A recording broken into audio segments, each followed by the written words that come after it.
Hello everyone, how are you doing? This is MD Tech here with another quick tutorial. In today's tutorial, I'm going to show you guys how to resolve if you're coming across a "this device is disabled" error message on your Windows computer. So I imagine this could be a frustrating issue, and in today's tutorial, I'm going to show you guys how to hopefully resolve it without too much of a hassle. And we're going to go ahead and jump right into it. And first thing we're going to do is actually go ahead and locate the service in the device manager. So take note of whatever the device is. So just go ahead and open up Device Manager here.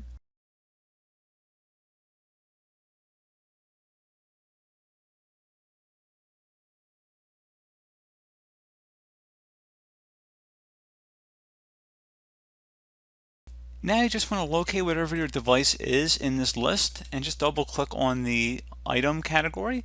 Right click on the device itself, and if it's disabled, go ahead and enable the device. So if an item was disabled, it would say enable device here instead of disable device. So you go ahead and enable the device, and again, that's how you would go about resolving that problem. Another thing you can go ahead and try here if you're still having a problem would be to actually update the device. So like I said, we're already in here. Just go ahead and right click on it and select update driver.